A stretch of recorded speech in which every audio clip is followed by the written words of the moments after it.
So our topic for today is universal gravitation. So the same force that causes objects on Earth to fall on Earth also causes objects in space to move in the circular or elliptical paths. And so everything in the universe has some type of um, universal gravitation attached to it. So remember, Galileo helped us understand what gravity is, or the fact that it's a force between Earth and objects. So Isaac Newton did not discover gravity, but he did help us discover that it's universal, that it's not just on Earth.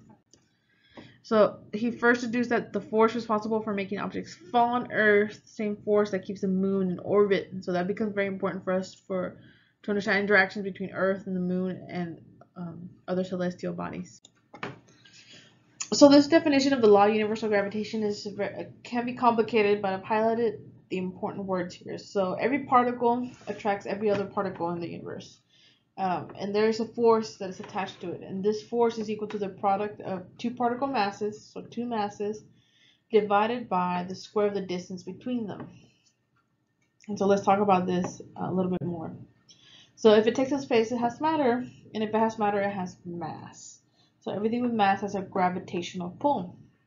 So the law depends on two things: the mass of the objects and the distance between them.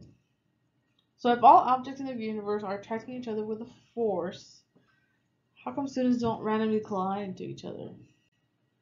So our mass as humans is not significant enough.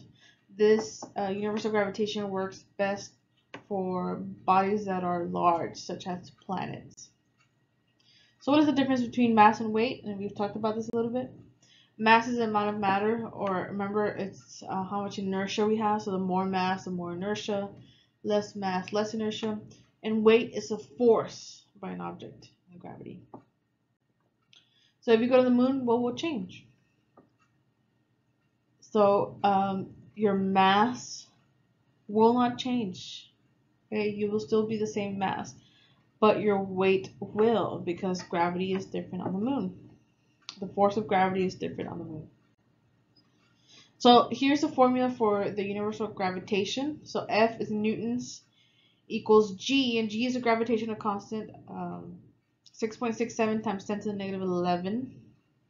And you multiply this by mass 1 and mass 2, and mass is measured in kilograms, divided by r squared, which is your distances in meters. So the gravitational force is directly proportional to mass. So the more mass, the more force. And it is inversely proportional to the square of the distance. So what does this mean? So the greater the mass, the greater the force of attraction between them. And the greater the distance, the farther they are apart, the weaker the force of attraction.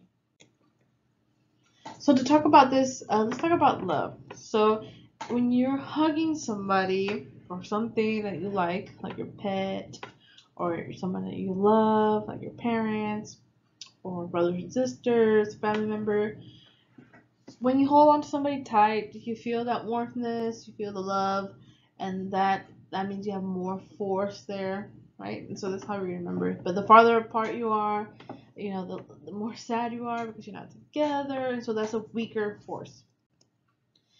And so the force of gravity between two masses points along a line towards the center. Remember, this is kind of similar to our centripetal acceleration. In centripetal motion, where force points inward. So there's two types of math questions that you'll see for universal gravitation. We'll have our calculations, or we have to plug in our numbers for mass and radius, or distance.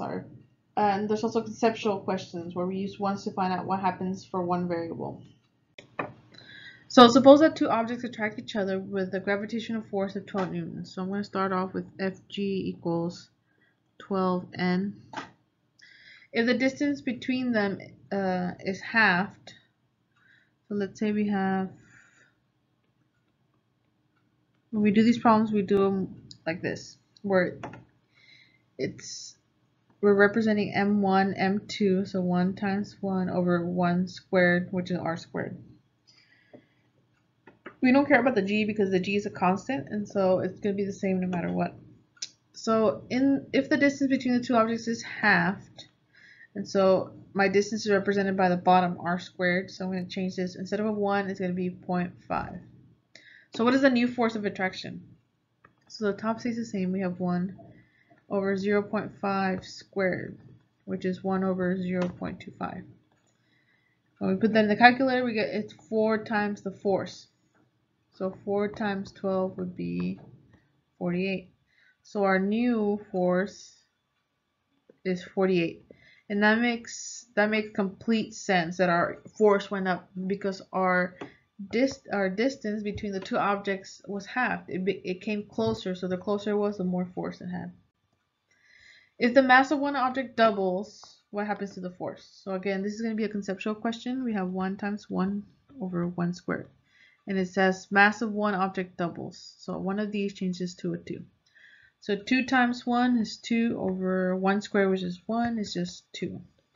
So 2 times the force. Whatever the force was at the beginning, it is 2 times now. So that makes sense. Mass and force are directly proportional to one another. Suppose the two objects attract each other with a force of 16 newtons. So our gravitational force is 16 newtons to begin with. If the distance between the two objects is doubled, what is the new force? So it's a conceptual question, and the distance is doubled, so we change the bottom to 2. So this becomes 1 times 1 over 2 squared, which is 4. So it's 1/4 the force. So 1/4 times 16, or you can also say it is 16 divided by 4 is 4. So our new force is 4 newtons. And again, this makes sense because our distance was double. That means it spread. They were farther apart from each other, so our force is weaker. If the mass of one object triples, what happens to the force? So this is another conceptual problem. And here now, one of our masses changes to 3, triples. What is the new force? So 3 times 1 is 3, over 1 is just 3 times the force. So to determine the force of gravitational attraction between Earth, M is 5.98 times 10 to the 24. So this is our first mass. And then a 70 kilogram physics student. If the student is standing at a sea level, and the distance is 6.38 times 10 to the 6 meters. So first, let us write the formula. F equals gm1 m2 over r squared. So g, remember, is constant, is 6.67 times 10 to the negative 11. That number will always be the same. And then we take both masses, 5.98 times 10 to the 24, which is Earth, times the mass of the student, which is 70 kilograms. And we divide all of that by the distance squared. So 6.38 times 10 to the 6 squared. And when we put this in our calculator, we get 686 newtons.